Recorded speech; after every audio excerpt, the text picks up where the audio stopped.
మదనపల్లిలో అతిపెద్ద fashion world SR shopping mall మార్చి 8న హీరోయిన్ మీనాక్షి చౌదరిచే గ్రాండ్ ఓపెనింగ్ 3 లక్షల వెరైటీలు అతి తక్కువ ధరలు. ఇజ్రాయెల్ అమెరికా చేసినటువంటి దాడిలో Iran supreme leader Ali Khamenei మృతి చెందారు. మరోవైపు ఇరాన్ చేసినటువంటి ఎయిర్ బేస్ దాడులు కూడా అమెరికా మీద తీవ్ర ప్రభావం చూపిస్తున్నాయి. అసలు ఎందుకు వీళ్ళిద్దరి మధ్యన ఇంత గొడవలు అవుతున్నాయి? యుద్ధానికి దారి తీసేటువంటి పరిస్థితులు ఏంటి? అసలు ఏం జరిగింది? మన Suman TV chief editor Keshav గారిని అడిగి అన్ని వివరాలు తెలుసుకుందాం. నమస్తే అండి. అసలు ఏం జరిగింది? ఇది దాదాపు 2 సంవత్సరాల నుంచి నలుగుతూ వస్తూ ఉన్నట్టుంది. మొత్తానికి ఇప్పటికి బ్లాస్ట్ అయిపోయి సడన్గా ఒక్కసారిగా అసలు 1-2 డేస్లోనే ఇంత యుద్ధము, ఈ యుద్ధ వాతావరణము, భయంకరమైనటువంటి పరిస్థితులు ఇవన్నీ ఎందుకు వచ్చాయి? అసలు ఒక చారిత్రక సంగ్రామం ఈ 2 ఏళ్ల నుంచి కూడా దానికి బీజం పడుతూ వచ్చి బలపడి ఫైనల్గా ఒక కన్క్లూజన్కి వచ్చింది. ఇప్పుడు ఉన్న టెక్నాలజీ, యుద్ధ రీతిలో మారినటువంటి విధానాలని ఉపయోగించడం ద్వారా అమెరికా ప్రెసిషన్ స్ట్రైక్స్ అని చెప్పని అంటున్నారు. అమెరికా కానీ ఇజ్రాయెల్ కానీ మొన్న ఆపరేషన్ సింధూర్లో భారత్ అనుసరించినటువంటి విధానం కానీ అదే. సో ఆ టార్గెటెడ్ ఫైరింగ్ అనేది జరిగింది. దాని ద్వారా లక్ష్యాన్ని సాధించారు. ఆయతుల్లా అలీ ఖమేనీ దాదాపు 36 సంవత్సరాలుగా ఇరాన్ని నిర్వహించినటువంటి తిరుగులేని నాయకుడు. వాళ్ళ భాషలో చెప్పాలంటే ఆయన ఒక విప్లవ యోధుడు. సో ఆయన అలీ ఖమేనీ నిర్జీవం అయ్యేటువంటి పరిస్థితి వచ్చింది. మొత్తం స్టోరీ చూస్తే ఇజ్రాయెల్కి పాలస్తీనాకి సంబంధించినటువంటి రగడలో పశ్చిమాసియా మొదటి నుంచి కూడా మండుతుంది. దీనికి మతపరమైనటువంటి అంశాలు ఎక్కడి నుంచో చెప్పాలి మనం. లాంగ్ టైం అంటే క్రూసేడ్స్ దగ్గర నుంచి క్రిస్టియన్స్ కి ముస్లిమ్స్ కి మధ్య జరుగుతున్నటువంటి యుద్ధాల చరిత్ర మొత్తం చూసినా గానీ ఇదే రక్తసిక్తమైనటువంటి చరిత్ర మనకు కనిపిస్తుంది. సింపుల్ గా ఇది ఎక్కడ ఫ్లేర్ అప్ అయిందనే చెప్పాలంటే 2.5 ఏళ్ల క్రితం జరిగినటువంటి అటాక్. ఇది చూడండి ఒకసారి, ఇది మ్యాప్. మనం దక్షిణాసియా అంటే ఇండియాతో కలిపి చూస్తాం, పశ్చిమాసియా అంటే ఇండియాని పక్కన జరిపి ఆఫ్ఘనిస్తాన్ నుంచి ఇటు పక్క నుంచి మనం చూస్తాం అనమాట. ఇదంతా ఆసియా మైనర్ అంటారు చరిత్ర ప్రకారం. అంటే ఆఫ్రికా, యూరోప్, ఆసియాలో కొన్ని భాగాలన్నీ కలిసి ఉండేటువంటి ప్రాంతం అనమాట. సో ఈ మొత్తం స్టోరీలో ఇజ్రాయెల్ ఈ మూల ఉంటుంది, ఇరాన్ ఈ పక్కన ఉంటుంది. అసలు ఈ రెండింటికి మధ్య సరిహద్దే లేదు. కానీ జరుగుతుంది ఏంటంటే ఇజ్రాయెల్ పాలస్తీనా 2 దేశాల ఆవిర్భావం వెనకాల ఒక చారిత్రక కోణం ఉంది. సో అది ఇప్పుడు ఎవరు సరిచేయలేరు. గత 70 ఏళ్ళగా అది నడుస్తూనే ఉంది. పాలస్తీనా ఇజ్రాయెల్ ని పోరాటం జరుగుతున్నటువంటి క్రమంలో పక్కన ఉన్నటువంటి దేశాలు చాలా వరకు పాలస్తీనాకి మద్దతుగా నిలిచినాయి. వాటిలో ప్రధానమైన ఏంటంటే ఇస్లాంని అనుసరిస్తున్నటువంటి దేశాలు. సో వాటిలో కూడా ఇక్కడ ఈ చుట్టుపక్కల ఇది ఇజ్రాయెల్ దేశం, ఇందులోనే చిన్న భాగంగా పాలస్తీనా ఉంటుంది, గాజా స్ట్రిప్ ఉంటుంది. గాజా స్ట్రిప్ దగ్గర మొన్న వివాదం రాసుకుంది. ఇప్పుడు దీనికి ఇటు పక్కన లెబనాన్, ఇటు పక్కన సిరియా, ఇటు పక్కన జోర్డాన్, ఈ చివర ఇరాన్. పశ్చిమ దేశాలకి, పాశ్చాత్య దేశాలకి అమెరికా పెద్దన్న అని ఎలా అంటున్నామో ఇప్పుడున్న పరిస్థితుల్లో ఈ పెద్దన్న పాత్ర ఇరాన్ పోషిస్తుంది ఈ పాలస్తీనా ఉద్యమానికి. వీళ్ళు ఒక హిజ్బుల్లా అనేటువంటి ఒక తీవ్రవాద సంస్థని నేరుగా వాళ్ళు ప్రోత్సహిస్తున్నారు. ఈ సరిహద్దుల్లో వాళ్ళు షెల్టర్ ఇవ్వడానికి లెబనాన్ కానీ సిరియా కానీ సహకరిస్తూ ఉన్నాయి. ఇంకోవైపు పాలస్తీనాకి సంబంధించి హమాస్ తీవ్రవాదులు ఉన్నారు. ఇటు జోర్డాన్ వైపు నుంచి, లెబనాన్ వైపు నుంచి హుయితీలు అని చెప్పిన వాళ్ళు ఉన్నారు. ఈ తీవ్రవాద మూకలందరికీ పెద్దన్న ఇరాన్ అనేది ప్రధానమైనటువంటి అభియోగం. దాని మీద గత 2 ఏళ్లుగా ఇరాన్, ఇజ్రాయెల్, పాలస్తీనా మధ్య జరుగుతున్నటువంటి రగడలో ఇరాన్ ని టార్గెట్ చేస్తూ వస్తున్నారు. ఇరాన్ మాత్రం టెక్నికల్ గా సమాధానం చెప్తుంది కానీ దాన్ని పూర్తి స్థాయిలో కండెమ్ చేయట్లేదు.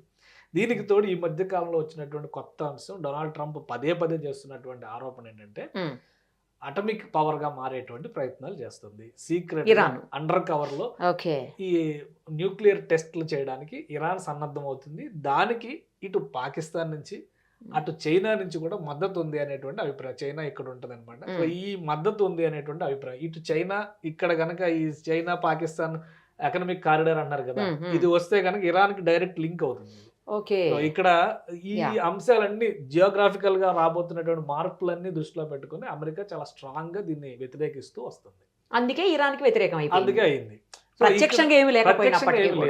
కానీ వాళ్ళు ఏంటంటే ఎంత పవర్ఫుల్ ఇన్ఫర్మేషన్ సేకరించారంటే వీళ్ళ యాక్టివిటీ మొత్తాన్ని, ఆయతుల్లా అలీ ఖమేనీ యాక్టివిటీ మొత్తాన్ని ట్రాక్ చేస్తూ వస్తున్నారు. ఈసారి యుద్ధం డిఫరెంట్ గా ఉండడానికి ప్రధానమైన కారణం డే లైట్ లో పగలు దాడి చేశారు. ఇప్పటివరకు జరిగినటువంటి అనేక సంఘటనలు రాత్రి వేళల్లో మాత్రమే జరిగింది. ఇది మాత్రం డైరెక్ట్ గా 30 ప్లేసెస్ ని టార్గెట్ చేసి ఆ 30 ప్లేసెస్ పైన కూడా ప్రెసిషన్ స్ట్రైక్స్ చేశారు. దాని వలన ఇరాన్ కి ఒక భయంకరమైనటువంటి ఉదయం ఆ రోజు చాలా ఘోరమైన దెబ్బ తగిలింది. దానికి తగ్గట్టుగా ఇరాన్ రిటాలియేషన్ కూడా చాలా స్ట్రాంగ్ గానే ఉందని చెప్పాలి మనం. ఎందుకంటే ఆల్రెడీ మనం ఉక్రెయిన్ రష్యా యుద్ధం చూస్తున్నాము. 2.5-3 ఏళ్ళు అవుతున్నా గానీ చిన్న దేశం ఉక్రెయిన్ ని దారిలోకి తెచ్చుకోలేకపోయింది రష్యా. కాబట్టి యుద్ధం వల్ల ఏది సాధించలేరు అనేది ఒక లైవ్ ఎగ్జాంపుల్ కనిపిస్తుంది. కానీ ఇక్కడ ఏంటంటే ఇది ఫుల్ ఫ్లెడ్జ్డ్ వార్ కింద కాదు, ఒక ఆపరేషన్ కింద చెప్తున్నారు. రోరింగ్ లైన్ అని చెప్పని ఇజ్రాయెల్ చెప్తుంది, ఇదేమో అమెరికా ఏమో ఇంకో పేరు పెట్టింది ఫ్యూరీ అని చెప్పని, అమెరికా ఆపరేషన్ ఫ్యూరీ అని చెప్పని అమెరికా అటాక్ చేసింది. సో వీళ్ళేంటి ఫుల్ ఫ్లెడ్జ్డ్ యుద్ధంగా దీన్ని చెప్పట్లేదు. అందుకని ఇరాన్ డైరెక్ట్ గా ఏం చేయాలో పాల్పోని స్థితి, జరిగినటువంటి ఘటనకి ప్రతీకారం ఉండాలి కాబట్టి ఒకేసారి చుట్టుపక్కల ఉన్నటువంటి 8 దేశాల మీద అటాక్ చేశారు. అమెరికా మీద చేసిన దాడిగా దాన్ని చూస్తానికి కూడా అవకాశం లేదు. మీకు చుట్టుపక్కల అన్ని చిన్న చిన్న దేశాలు ఉంటాయి. ఎందుకంటే ఇక్కడ మనం ఒక్కసారి గమనించి చూస్తే, ఇది ఒకసారి జూమ్ చేసి చూస్తే, ఇది ఇరాన్, ఇది ఇరాన్ ఈ పక్కన ఉన్నది. ఇరాన్ అంటే మీకు పర్షియన్ గల్ఫ్ అంటాం మనం. ఈ పర్షియన్ గల్ఫ్ లో ఉన్న చిన్న చిన్న దేశాలన్నింటిలో అమెరికా, ఇక్కడ బహ్రైన్, ఇక్కడ అమెరికా ఎయిర్ బేస్ ఉంది, ఇక్కడ ఖతార్, ఇక్కడ అమెరికా ఎయిర్ బేస్ ఉంది, యుఏఈ పైన అమెరికా ఎయిర్ బేస్ ఉంది. అలా చిన్న చిన్న మస్కట్ అంటే అటువైపు మనం దుబాయ్ కూడా కదా, ఖతార్, కువైట్ లో కూడా ఉంది. యుఏఈ లో దుబాయ్ ఏంటంటే ఎకనామిక్ పవర్ సెంటర్. దుబాయ్ లో ప్రఖ్యాత అంతర్జాతీయ స్థాయి అట్రాక్షన్స్ అన్ని ఉన్నాయి. వీటిని టార్గెట్ చేస్తుంది ఇరాన్. ఇప్పుడు ఏమీ చేయలేనటువంటి నిస్సహాయ స్థితిలో ఒక రకంగా మ్యాడ్ యాక్ట్ అంటారు యుద్ధంలో. యుద్ధ నీతులు ఏంటంటే ఏం చేయాలో పాల్పోని స్థితిలో విడిగా ఏదో అటువంటి ప్రయత్నం మాత్రమే ఇరాన్ చేస్తుంది. అందుకే జాగ్రఫికల్ గా వెస్ట్ ఏషియాలో అమెరికా బలానికి లేదా ఇజ్రాయెల్ స్థిరంగా నిలబడడానికి చాలా కీలకమైన ఆపరేషన్ గా ఇది అమెరికా చెప్తుంది, ఇజ్రాయెల్ చెప్తుంది.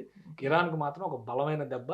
ఇరాక్, ఆఫ్ఘనిస్తాన్ కొలాప్స్ తర్వాత పశ్చిమాసియా ప్రాంతంలో మరొక ఇస్లాం దేశం, ఒక బలమైన ఇస్లాం దేశం కింద మనం ఇరాన్ చూడాలి. సో ఇది చాలా భారీ ఎదురు దెబ్బ కింద చూడాల్సి ఉంటుంది దీన్ని.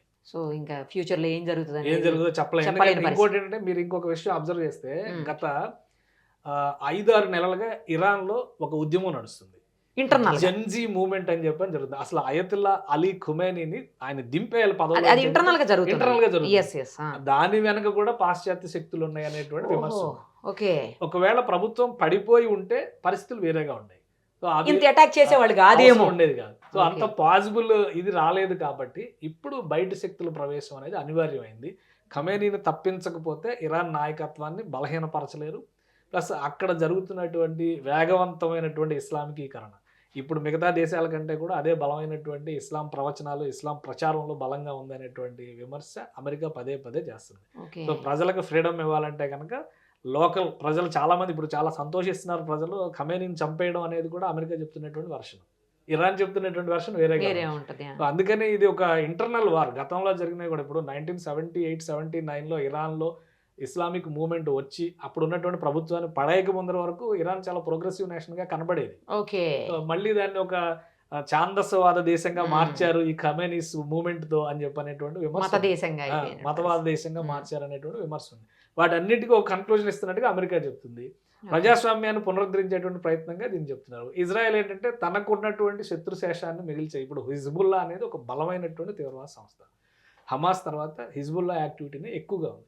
దానికి వెన్నుదన్నుగా నిలబడింది ఖమేనీ. ఇప్పుడు ఖమేనీ చనిపోయాడు, ఆ ప్లేస్ ఎవరు రీప్లేస్ అయిపోతున్నారు అంటే యాక్చువల్గా ఇరాన్లో ఉన్నటువంటి కాన్స్టిట్యూషనల్ స్ట్రక్చర్ ప్రకారం ఏంటంటే వీళ్ళకి ఇరాన్ రెవల్యూషనరీ గార్డ్స్ అనేటువంటి ఒక ఫోర్స్ ఉంది, ప్లస్ గార్డియన్షిప్ కౌన్సిల్ అని చెప్పిన ఒక కౌన్సిల్ ఉంది. అందులో ఒక విధంగా చెప్పాలంటే మన రాజ్యసభ లాంటిది అనుకుందాం. మన రాజ్యసభతో దాన్ని పోల్చడానికి అవకాశం లేదు, బట్ అదొక అత్యున్నతమైన సభ. అందులో దాదాపు ఒక 88 మంది సభ్యులు ఉంటారు. వీళ్ళందరూ కూడా మతానికి సంబంధించి మత పెద్దలుగా ఉన్నటువంటి, ఇప్పుడు ఖమేనీ కూడా ఆయన ఒక క్లెరిక్, అంటే ఆయన ఒక మత పెద్దగానే ఆయన ముందు వచ్చారు, తర్వాత రాజకీయాల్లోకి వచ్చారు. సో ఆ తరహాగా వచ్చినటువంటి ఒక కూటమి, మత పెద్దల కూటమి నాయకత్వాన్ని ఎంచుకుంటుంది. ఇప్పుడు ఇంటరిమ్ అడ్జస్ట్మెంట్ కింద 3 ప్రధానమైనటువంటి ప్రెసిడెంట్, వీళ్ళందరూ ఒక 3తో ఒక కమిటీ వేశారు. వాళ్ళు టెంపరీగా పరిపాలన చేస్తారు. ఇంకోటి ఏంటంటే ఇరాన్ కల్చర్ ప్రకారం ఇప్పుడు ఒక పెద్ద నేత చనిపోతే 40 రోజులు సంతాప దినాలు. ఈ 40 రోజుల యాక్టివిటీ అనేది చాలా తక్కువ ఉంటుంది అనమాట. సో ప్రజలు ఎవరు బయటికి రావటువంటి ఇంటర్నల్ వార్నింగ్స్ ఇచ్చారు. అలానే ఈ స్ట్రక్చర్ని రెడీ చేసుకునే వరకు కూడా యుద్ధం విషయంలో ఆ కమిటీకి అన్ని బాధ్యతలు అప్పగించేశారు.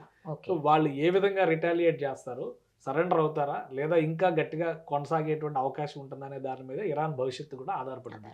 గట్టిగా పాశ్చాత్య దేశాల ఇన్వాల్వ్మెంట్ కూడా జరుగుతుంది.